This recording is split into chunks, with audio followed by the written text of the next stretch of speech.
Hey, listen, one of the most frustrating things to do is to manage your cleaning business and the expectations of your clients. But what I'm going to do today is I'm going to share with you a couple of ways to make that process just a little bit easier because if your business is small now, it won't stay that way. And you got to be able to make sure that you can manage the consistent quality of your cleaners and contractors because your name stands behind those contractors. So, before we get into it, I'm Tequila Jared. I'm the $1,000,000 cleaning coach, and I'm in the business of teaching you residential and commercial cleaning service owners how to increase your bottom line.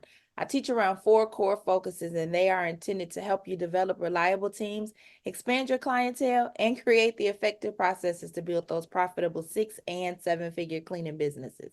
If you're looking for some business building tools, I got you.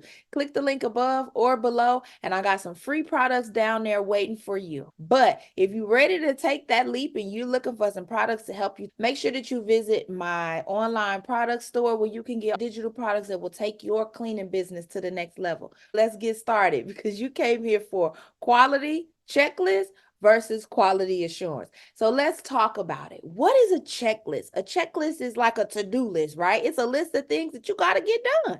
That's it. That's all. But we want to make sure that we're doing more than just checking off those boxes, right? We want to make sure that we are remaining a service of consistently high quality value cleanings. And the only way to do that is to make sure assurance that your quality remains high. And you do that with a quality assurance checklist. Now, you definitely want to make sure that every one of your cleaners within your organization knows what needs to be done.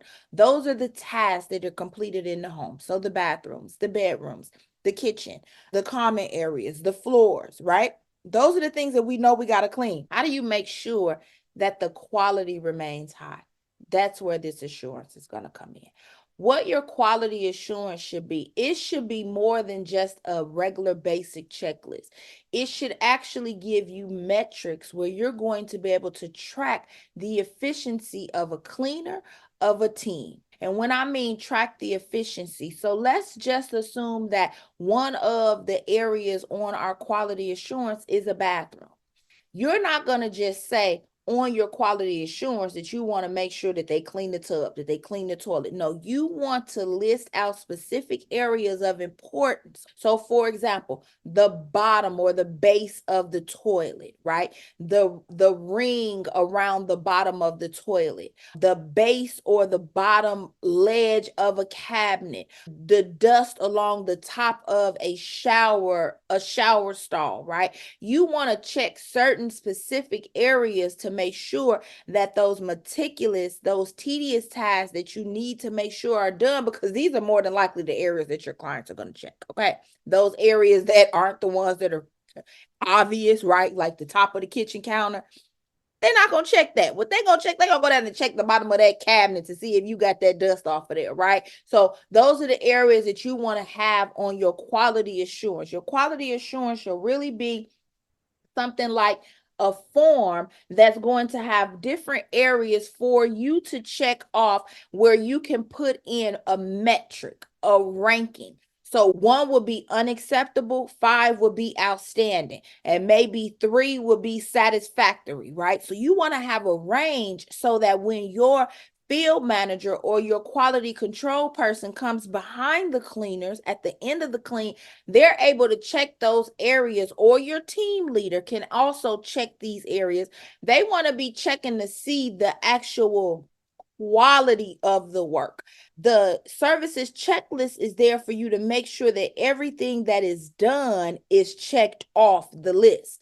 The quality assurance checklist is to ensure the quality remains at a 4 or 5. Anything that's a 1, 2, or 3, we need to go back and see, hey, do I need to do more training with this employee? Where are they missing? Where is the miscommunication? Okay, because just because somebody isn't performing to your level doesn't mean that they can't do it. A lot of times, as business owners, as the leader, we also have to look to see, hey, did I do everything to make sure that this person understands what this task entails to make sure that we get a number 5 on our quality assurance.